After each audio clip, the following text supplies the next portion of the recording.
Nashville, raising Nashville, raising Nashville, raising Nashville. Welcome to Raising Nashville. I'm Bucky. Juicebox. Oh boy.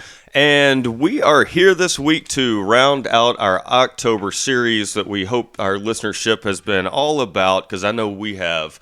But this week is our final episode because, guys, Hold on. It's not our final episode. Final episode of our October run. I know a lot of people out there were like, thank God. But, guys, this week is a big week. It is...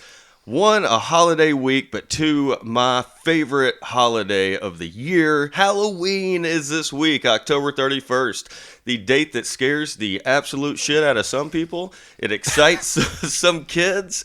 And there's some, tomfoolery going on this week.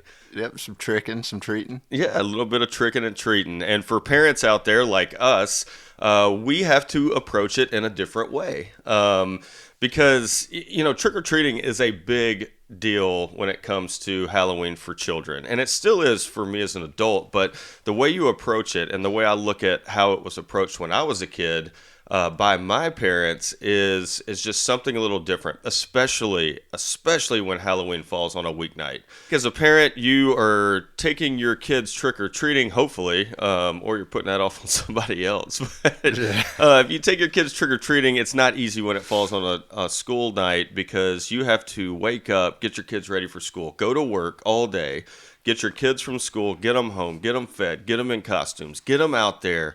You've got a limited window of how much trick-or-treating you can get in. Get home, maybe eat a couple of pieces of candy and go to bed. I mean, is that the gist of it? That sounds like it, but I mean, I don't mind the weeknight. That way it doesn't take up one of my weekend nights. That's selfish. That's a good point. I mean, what are you yeah, it's selfish, but I mean, they still get what they're getting, right?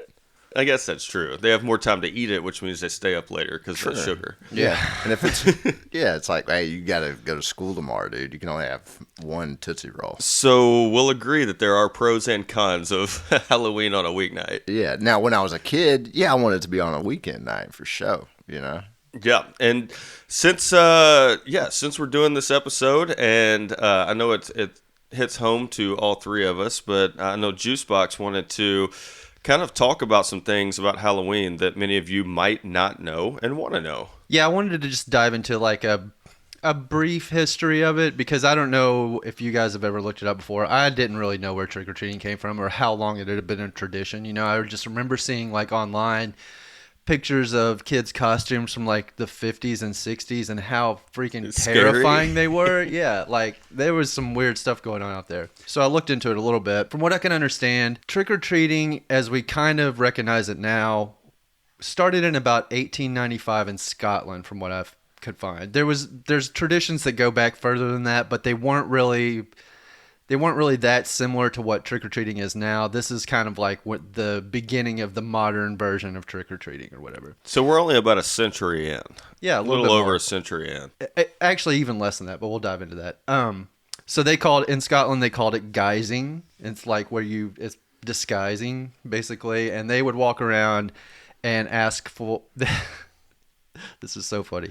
They would walk around carrying lanterns made out of scooped out turnip and visit homes to be rewarded with cake, fruit, or money. We should bring that back. That does not sound scary. Hollowed out turnip. I don't know. I'll show up at your house with a carved out turnip. Hold on. Asking for cake. You're going to be like, what is this guy on, dude? Get off my lawn. I'm like, no, man. It took me 3 hours to carve out this turnip. No, man. Give me that fucking cake. Okay, and I didn't know anything prior to this episode either about the history of Halloween, but I briefly read the beginning, and Juicebox is right. They go from house to house, but from what I remember reading, they had to perform a skit in order to get these things. A skit or a song, and then that later morphed into just saying trick or treat, I guess. But so anyway, they were creepy caroling with carved out turnips. Yeah. Be me and my turnip. Hey, give me some cake. You heard the turnip. Give him some cake. So anyway, the modern version kind of appears in North America. People say maybe around 1915, 1920. There's a reference of it taking place in Chicago in 1920. That's one of the earliest, like detailed trick-or-treating events, or Halloween as we know it today. But before that, there was something that was very similar that happened around Thanksgiving, and it was called Ragamuffin Day. And it was where kids would dress up as bums, basically, and go from house to house to bum either money or food or candy.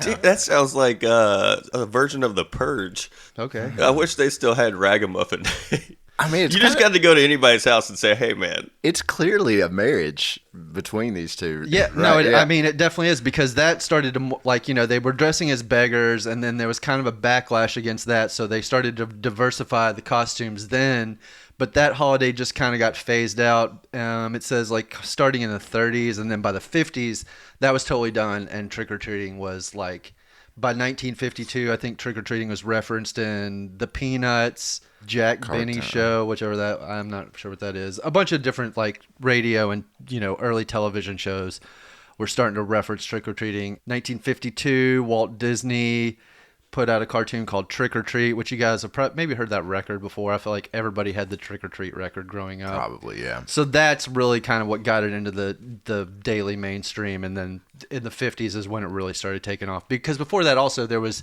sugar rationing due to World War II and stuff like that, so people weren't giving out candies. Everybody was like tightening their belt a little bit. So once that was over, it kind of started to pick up.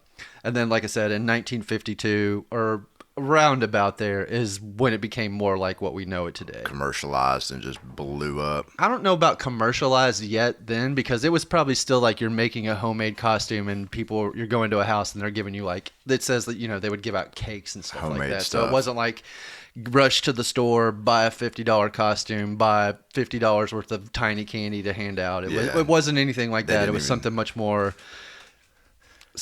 innocent, if I can say. Yeah, that's Makes probably sense. true. They probably didn't even have candy back then. They probably gave out black licorice. That's isn't it crazy to think about that there's a good chance our grandparents did not trick or treat, and they didn't know what trick or treating was. Like, it's that recent that we have been blessed with one of the greatest pastimes ever. You're right. They didn't trick or treat. They were ragamuffins. That's right. They were ragamuffin. They dressed up as They did bums. ragamuffin They're day. like, hey man, can you spare They were some cake? coming home with like cans of Campbell's soup. Yep. Oh, so fast forward to today. Yeah, so fast forward to today. I mean, there's not, it's obviously evolved somewhat, but I mean, that was like kind of the genesis as to what it is today. Like, people started going out in the evening on Halloween, doing their trick or treat thing. I think they said trick or treat, like saying trick or treat was probably like another 10 years after that. And then it just became like, what trick or treat initially obviously was like, give me a treat or we will play a practical joke on you or whatever. But then that kind of just lost all meaning, and it's just became something that you just say.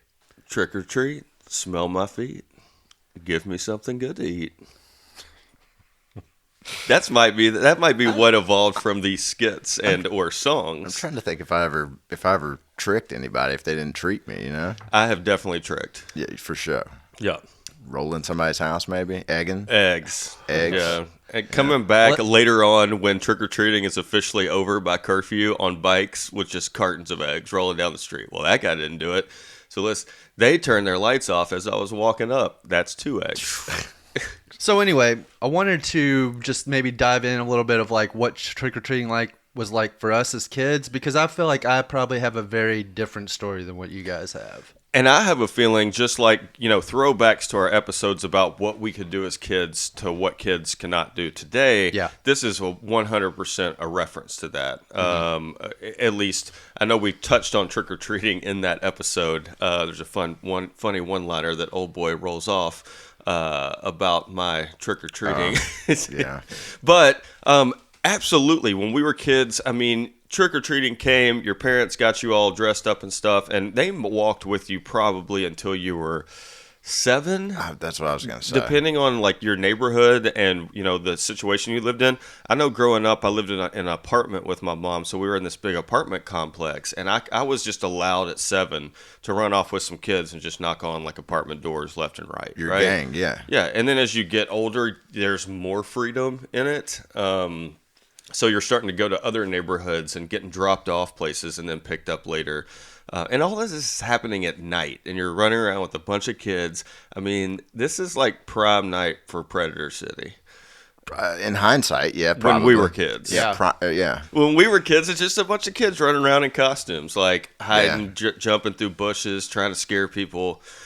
Total mayhem, yeah. I don't remember what age we quit trick-or-treating, but I do know, probably 7 till that age, we just I ran think you around, quit trick or ran treating when you get your driver's license. Oh, I was going to say like 12. Oh no, no. No? To miss out on a day of free candy? You kidding me? I went straight till I was at least 16 years old. I had a kid brother, though, so I'd just take his candy. I think I do. I think we cut it off. I think teenage. You become 13. I think we quit.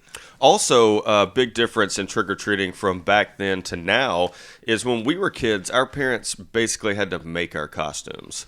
They didn't have this surplus of costume stores, in every single town that you could go in and just purchase whatever you want, right? Right. Today, if you want to be Steve from freaking Minecraft, you can buy his head and his shirt and his pants, and he wears a green shirt and blue jeans. Like, I mean, you can still go buy that Not stuff. much of a costume to that. Yeah, right? So, Am I Steve?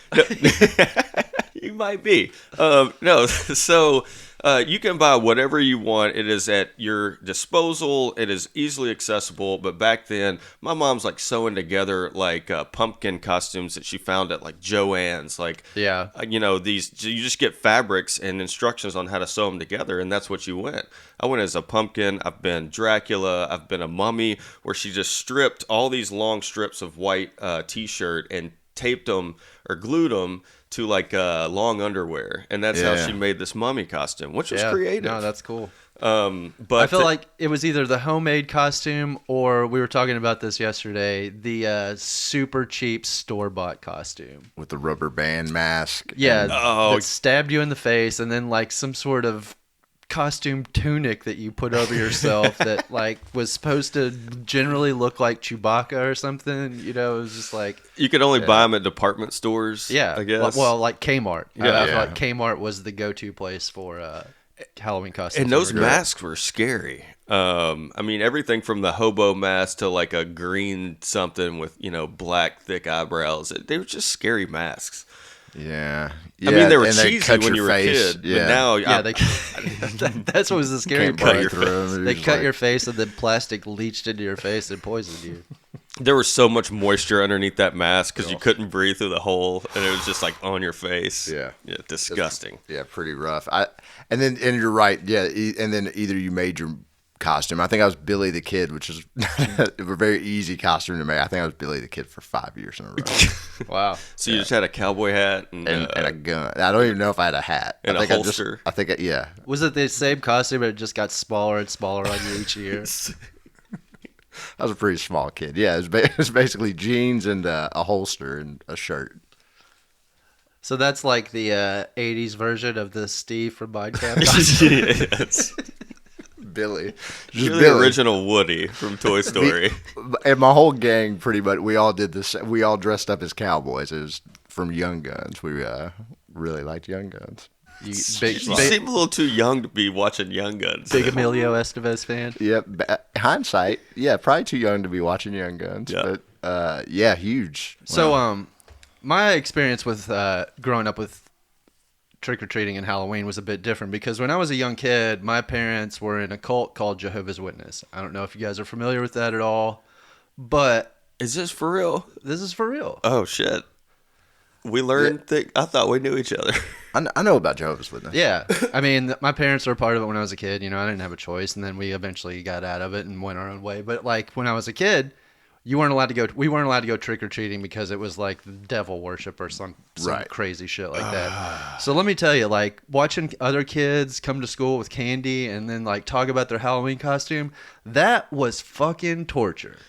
Dude. Are you for And it real? may not- You didn't get to go trick or treating? I didn't go trick or treating until maybe I was like 12 or 13 or something like that. Like when you guys were well, not you, Bucky, but oh boy, when you were getting out of trick or treating, I was just going for the first time. Just get in? Yeah, it's... So I really only got maybe 1 or 2 years of trick or treating in. Man, I was friends with kids that were Jehovah's Witnesses in school, and yeah, they couldn't like Yeah, yeah, no trick-or-treating was a Christmas, big- No Christmas? no Christmas, no Halloween. Couldn't celebrate your birthday. It was like some kind of. I mean, I don't know. Yeah. I'm not going. I'm not Yeah, trying to yeah, go yeah. down that road of that right now. But so, But you're trick or right. treating, I was envious of other kids who got to go trick or treating as a kid, and then, like I said, I kind of missed the boat. I still dressed up and went a couple times, and I still enjoy dressing up for Halloween now. Like I love Halloween. I think it's great. Yeah. Point being, like I kind of missed out on it. But now, like now that we have a kid, I'm going all in, Full bore, like yeah. full blown. I don't know. I can't wait to. He's a little too young for it right now, but maybe next year, start getting him into carving the Halloween pumpkin, the jack-o'-lanterns, and all that stuff. So you're about to live vicariously through your child. Hell yeah. From what you missed. And I'm about to eat all his candy, too. Hell so- yeah. I like immediately have this sinking feeling in my gut because you just told me that. Like I feel so bad now that I got to trick or treat and you didn't. I mean, don't feel bad. It's like I don't feel bad about it. I mean, it sucked when I was a kid, but now that I'm an adult, it helped me. It formed me into the person that I am now. So Let me ask you this. When we were growing up, we had our costumes. It kind of died there. Then you go to college and you're in Halloween, parties and stuff. You dress up again. Mm-hmm. That's where the bad reputation of the slut outfits for women, come about, and Yeah. guys get to do whatever they want. Do you guys still, as parents, dress up or feel the need to dress up? Like you touched on earlier, for parties, yes. yeah. For to take Sitting your around the kids house? trick or treating. I don't know, and That's a good point. Yeah, I haven't just dressed up at my house to like give out candy or anything. Yeah. Like I have to be going to a party or something like that. Like there has to be an event. well, I was thinking taking your kids trick or treating on Halloween, or is it too difficult just to get your kid dressed up enough to where you're not going to dress up and walk around with them unless they ask? I mean, probably. I probably will once that time comes. Right now he's too young. But for me, like a couple years ago, Dana and I went trick-or-treating with some friends of ours that had a kid, and they dressed up like characters from Pee-wee's Playhouse. So I got to dress up like Pee-wee Herman for that, be the Pee-wee Herman of that group. Our buddy was dressed up as Zombie, the genie. And One of the like, most incredible costumes I've ever like, seen. Insane how well he did this. And their daughter was Terry the pterodactyl, So it was like, that was a lot of fun. We walked over there by Eastland, yeah, the big one where. Oh my yeah. God, you guys! If you live in Nashville and you've never been to Eastland Street in East Nashville on Halloween, it is nuts. insane. I feel like people were coming from all over the city and maybe outside of the city just go trick or treating here because it was so jammed, and it was at the same time it was awesome. I mean, because rich people live over there. Let's be honest, like. They have large houses. They have large houses. They have money they could spend. So it's like they're giving out the good candy to the kids. Plus, half of them have like a keg of beer for the adults. So it's like, hey, Yeah. come get you a beer and keep on trick or treating. I think I looked at a stat one year, and it's like between 3,500 and 5,000 kids go trick or treating there, and it's literally, I mean, what in a regular city it'd be 3 blocks long. Yeah. I mean, it is It's not not. that It's long, maybe yeah. an eighth of a mile long. They really need to close that street off, though. That was one thing that was like when we did it a couple years ago. The street was still open, and it was chaos, man. I'm Sure. surprised people did not get hit by a car. Another great, I mean, if you're looking for tips on places to go here in Nashville for Halloween, taking your kids trick-or-treating, Fatherland is also a really good street. Yeah. It's super long, and most of the houses participate. Is anybody giving out full candy bars, or is that a myth? I'd always heard it when I was a kid. I feel like people in Eastland are giving out full candy bars. full candy bars. No shit. You're Yeah. living in $1 million house, you can probably afford to give out a full candy bar. It was a myth when we were kids. It was like, man, go over to this house, man. Somebody's giving out full candy, full Snickers bars. You can go over there and it's like, man, like candy corn in a bag or something. Yeah. Speaking of that, what is your favorite candy you've ever received, or the most odd thing you've ever received trick or treating? And Juicebox, I'm sorry, you've only Yeah. probably got a limited window. I do have a limited window. I've got a couple of answers though. Okay. I'm going to go ahead and say the strangest thing that I've ever gotten was in this neighborhood I was in Kentucky where my dad lives. And it was a guy who owned like a franchise of bunny bread warehouses. And this guy basically sold bunny bread. So every year he gives out many loaves of bunny bread. And I'm not talking about like the half loaves you get at a grocery store. This thing's got like 4 slices in it. I mean, it is this like little tiny bunny bread thing. It was creative, I guess, but no kid wants fucking bread. Sounds like he's giving out the heels. Yeah, yeah, exactly. He's just taking the middle of the bread out.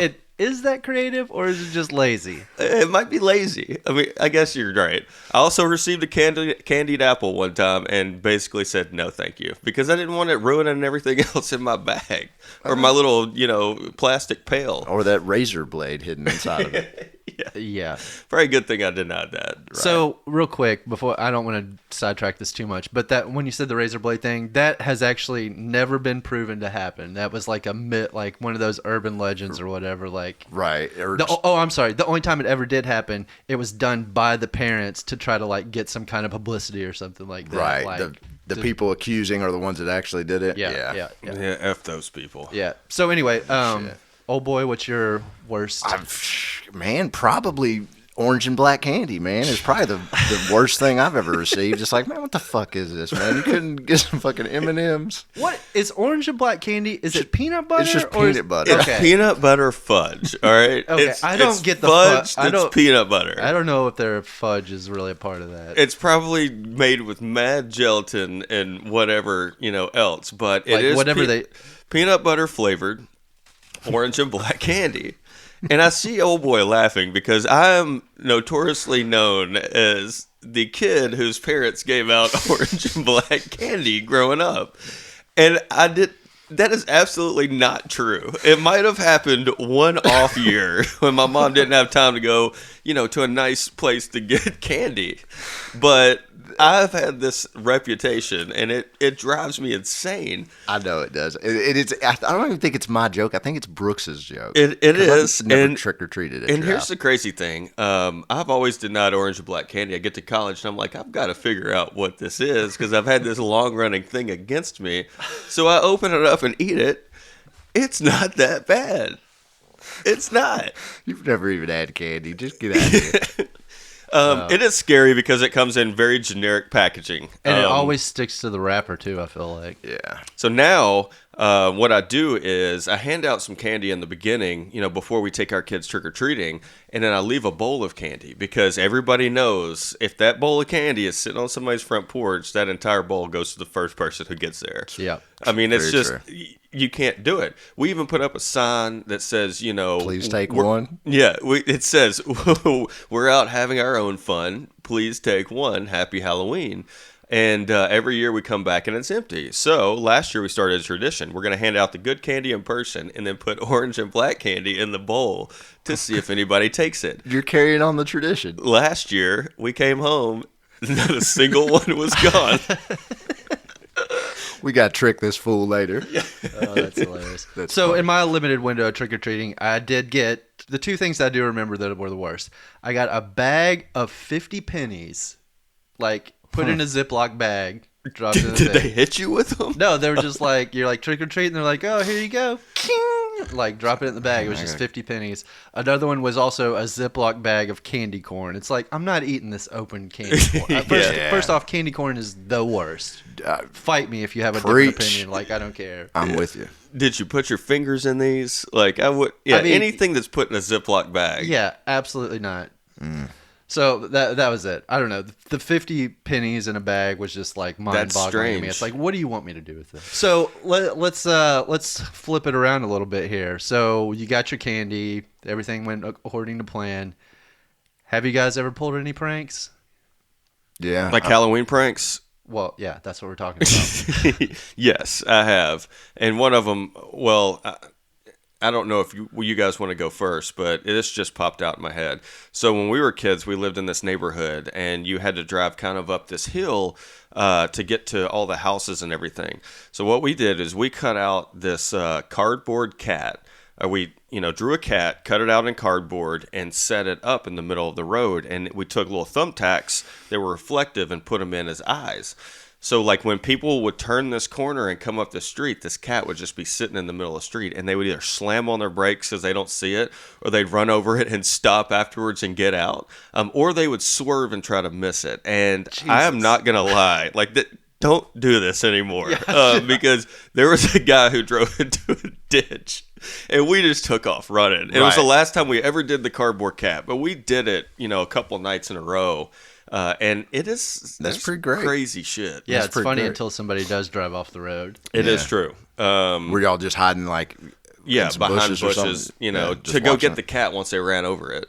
Probably Like some people would get out and be like, "What the fuck?" Like just yelling at nothing. Yeah, you're just in the bushes, just pissing yourself laughing. Yeah, because it's so great. Yeah, that is funny, man. Yeah, we used to egg houses and roll, toilet paper. I mean, it pretty generic stuff. I don't think we did anything You too didn't bad. try to cause Yeah, I was trying crashes. No, but when you telling that story reminded me of a story. I don't think it's Halloween related, but we used to egg cars on this hill where there's nowhere to pull off the road. So people couldn't stop to come after you, but people were like pissed. Oh yeah. I was super pissed. But yeah, you could easily get away, but I don't think it was Halloween related. So I've got a story, and this took place. Full disclosure, I've probably only told this story to maybe 10 people in my life. I don't think Dana knew it until fairly recently. We're excited. This was after, This is a Raising Nashville podcast exclusive here. Yeah. Our entire listenership's I feel about to like get something new. the statute of limitations has passed, so I can talk about it now. But no, I was probably in maybe a junior in high school, I guess. And I just remember, it was right around Halloween. My buddy that lived close to me, his mom was, out of town on a business trip. So it was just Mom, I'm going to bed. Go in my room, climb out the window, go over to his house, take some, how should I say this? LSD? I was going to try to tiptoe around it a little bit. Sorry. Anyway, so we I didn't think that's what it was, by the way. mind-expanding substances, and we're sitting around his house, and we're like, what the hell should we do? It's like a school night. We're just, sitting in it out, smoking cigs or whatever. So we get the idea. This dude that we know from school lives right around the corner from my buddy. So we're like, let's go steal some pumpkins and put them in his yard. So we're like, all right, cool. So we walk over to his house, take some pumpkins off a couple people's front porch, put it in his front yard. I just remember standing back and looking at it and being like, this isn't done. Not enough pumpkins. So fast forward till about 5:30 in the morning, we have pulled every single Halloween decoration from a 3 to 4 block radius and put it in this dude's front yard. Corn husks. He has over 100 pumpkins in his front yard. He has I don't know what they call the Halloween nativity type scenes, but we've stolen all those and everything around put it in this dude's front yard. And we were going to keep on going, but it was like I said, it was 5:30 in the morning. Sun was coming up. My buddy's trying to take a decoration off this person's front door. They open the front door and just look at him, and I'm standing behind him, and he just drops it. We both run seriously full speed a mile back to his house, and they're just laying it on the ground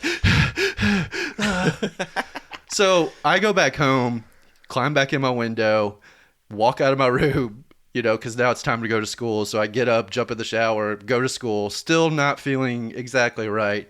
Get to school the next day, and it's just we're both just dying laughing. But at the same time, it's we can't tell anybody because we don't want anybody to know because we'll totally get busted. It'll come back and we'll get in trouble with our parents or whatever. So for 20 years, I feel like I maybe told a handful of people, and just recently I've started to tell more people about it. Have you told your parents? So No, I mean, this is the first time my mom's going to hear about me sneaking out of my window. Oh, God. Yeah. Man. I feel like that I can't get grounded anymore finally. That's so right. I'm good. Yeah. But it's one of those things this was before social media or before digital phone or cameras were even really accessible. So it's we have no evidence that this ever happened, which is good and bad. Because I would love to just see this. I would love to have seen our final work. Yeah. And I always still to this day, thinking about that dude walking out of the house with his parents and just being like, what the fuck? Oh, you know how we can bring that back, right? Do it again? We just do it. Yeah. We'll just do it again. Well, I don't know. I think in this point in my life, if I ate some mind-expanding substances, I might just lay in the backyard and not be trying to do anything. They all come to you at that point. So anyway, that was, I don't know. That's one of my favorite stories of all time. It's so just it's great. That's a great story. Mischievous, So Sean, if you're out there, it was me that did it. Ooh, all right. Man. Names coming out. Dude, you got some retribution coming, man. You're gonna walk outside. There's gonna be a ton of stuff out there. I mean, if that was the case, I can't say that I would be mad. Yeah, you gotta. I wouldn't gotta be go mad. with it, right? I just have enough more decorations Thanks for for giving next my year decorations. now. That's right. Yeah. So I mean, now we're parents. Those are some fun stories, about our childhood and what we did growing up. And now we're parents, and we're taking kids trick or treating. So I have to ask: do you guys have any idea what your kids are going to be for Halloween? I mean, obviously it's 2 days away. You're gonna, at this point. Yeah, Sam's gonna be. She wants to be a witch, but then we were talking about costumes earlier, and I wanted to bring this up. Is that out of nowhere, we got a catalog I did not sign up for. That's nothing but kids' costumes, and the thing is man. dude, it's like really expensive stuff, right? Mm-hmm. So it came in, and then so Sam wanted to be a witch, and now she's looking at all this stuff like, well, I want to be this fucking warrior princess or whatever. And I'm like, oh no, I'm not paying $75 for whatever that is. And overnight shipping. Right. Oh yeah. So I'm like, no. So she's gonna be a witch. Yeah. Well, I've got interesting ones. Levon, the 2-year-old, he's gonna be Jack from The Incredibles. Obviously, he's 2. He's running like a madman. You just put that costume on him and let him run. We got it at Target. I think it was like $19.99. Fine for us right now. Asher has been creative throughout the years, and I've actually helped create his costume. He has gone from Steve from Minecraft one year. He got a lot of compliments from kids because he was, on the forefront of that. Last year, he went as Doctor Strange and also created that costume, and I thought it was pretty incredible. It's badass. Yeah, it was really good. And he's also gone as like some Marvel characters and stuff like that, which is easily purchased. This year he comes home and he says, hey, I want to be a serial killer. And I'm like, whoa. No, yeah, do you know what that is? And he's like, yeah, they go around and kill people on like Halloween. And I'm like, no, okay. There's a difference here, Asher, between a slasher and a serial killer. And I had to sit him down and be like, one is sick in the head and the other one is kind of on this, revenge. I don't know. You should have just played him. You should have just played him. Our Jason versus Michael and Freddy, where Jason won. I don't think that he should be listening to our podcast yet, even though he's been on a guest on one. Okay, all right. But so it was interesting. So I went through the entire history of Jason, Michael Myers, Freddy, and why they kill and all this stuff. And why I said, Jason's superior. Yeah, and he said, no, we found in the previous episode that Jason's he is absolutely not. Yeah, okay. We're going to take this to our grave, I have a feeling. Anyway, so I said, okay, I'll let you be Jason, even though I hate that character, or I think he is less than on this holiday. And I said, the only way to do this, though, is you have to watch a movie. You have to sit down and watch one of the Jason movies. And he's like, no, but it's scary. I don't know if I can do that. I said, well, that's how you get this costume. And we have the costume. He has exactly 2 days to complete a Jason movie. Otherwise, he's going as Iron Man that he did 3 years ago. Man, that's traumatic. Yeah, which one you gonna do? Trial by fire. I mean, you got to throw him in, and which one, as a parent, would you allow him to watch? Well, it's got to be the made-for-TV Friday the 13th because every other one has some mad nudity in it. Okay, fair enough. Because I was just thinking, like, all I could think of is in my head was just some of the more racy scenes. Full frontal. Or the full, here, Asher, here's somebody killing somebody, and here's a naked woman. Let me introduce you to two things at once. Here's two people getting it on, and here's where they get stabbed through both of them. Yep. Oh, that is, yeah. He'll watch some made for TV, and I think we're gonna have to go with 2.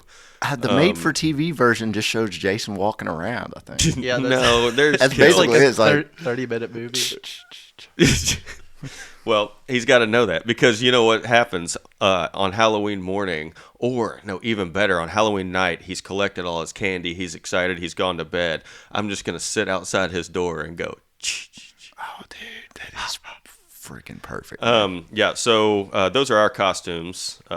Dana was pushing really hard for me to dress as Kid Rock and our kid to dress as Joe C. That is unbelievable. And I was been like, perfect. that's hilarious until you come to the fact that I have to dress up like Kid Rock. So that is absolutely not No, I happening. think it's great. That's true. That's fine. Grow your hair out and dress up like Kid Rock because I ain't doing it. You've got long hair, and you can pull a Kid Rock hat off, and I think you should do it because one, as if many of you out there probably don't know this, but not you, you're terrible. Juicebox, Juicebox, and his wife Dana are 2 of the most creative people when it comes to the holiday. They have gone as a picture perfect Gangnam Style before, Yeah, that was which fun. was unbelievable with the suits and everything. My favorite, though, without a doubt, is Spring Breakers. oh, yeah. Where you went as what does Alien? Alien, yeah. Alien, and Dana go as one of the Spring Breaker girls. Yeah. It was picture perfect. We did that in New Orleans too. That was a lot of fun, except for every single person thought I was Riff Raff. Oh, wow. Oh, I guess see Yeah, I that. could. I mean, that's who Franco based that character off of. So Yeah. Yeah. So yeah, I think Kid Rock and Joe C would be good, and an homage to our show. Yeah, I know. I mean, I hear what you're saying, but I just can't bring myself to dress up like Kid Rock. Like I still have a tiny bit of dignity. I'm with you. There's certain things I won't do as well. Would you allow Bear, if you did hypothetically do this idea, to wear the white T-shirt that says "I'm not a fucking midget"? Because that is an iconic look of Joe C. I just have no comment about this. Okay, sorry. I wish I didn't bring it up. So we hope your kids are getting some creative costumes that have them already together and excited for the next.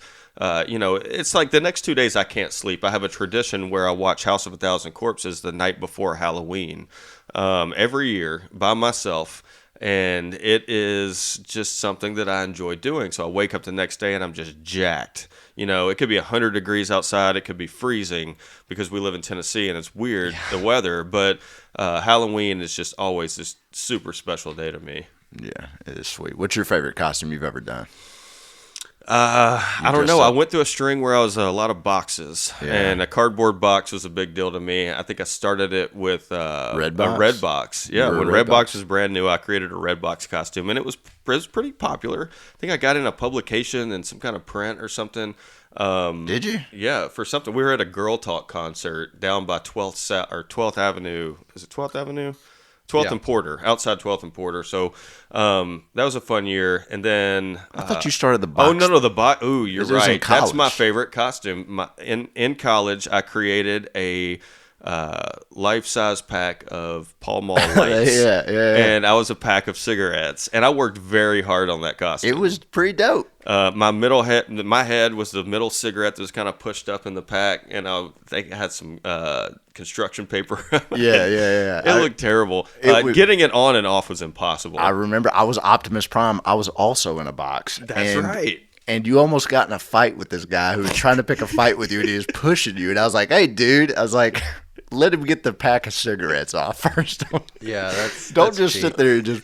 If you could close your eyes out there, we were at a party and I'm in this massive box where I can't even put my hands down. They're just out to the side like the Ralphie's little brother in Christmas Story. Yeah. And this guy starts talking shit to me and he starts pushing me and I'm in this box. I'm like stumbling back and I'm like, hold on, let me get this box off. It takes 10 seconds to get this box off. It's Yeah. like you're shimmying it up and it just keeps going up. Yeah, you get the box off, and he's like, "No, man, we're cool." Yeah.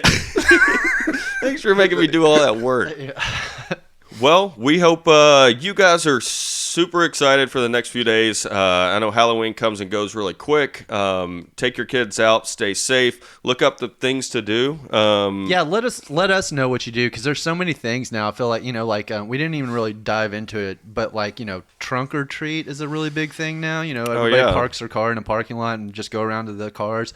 I feel like trick-or-treating just through a neighborhood, besides for some of those bigger, more rich neighborhoods, is kind of like going away. Yeah, you see a lot more lights off. Yeah. And I don't know, when you guys were growing up, did you have sidewalks in your neighborhood? We've talked about this before. No. See, that's...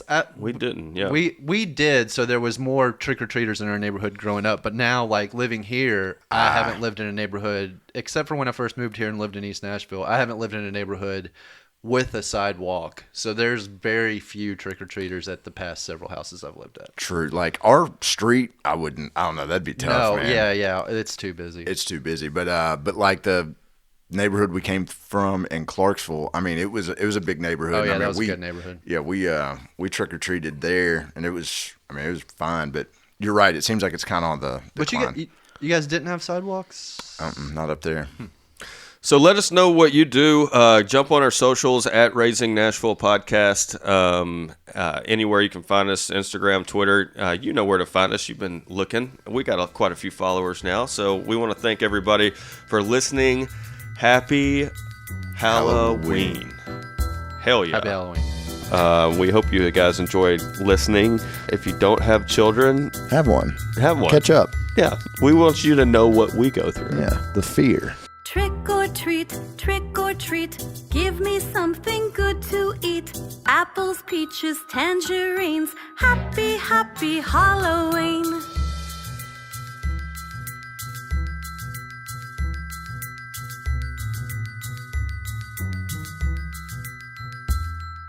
Trick or treat, give me something sweet to eat. Cookies, chocolate, jelly beans, happy, happy Halloween.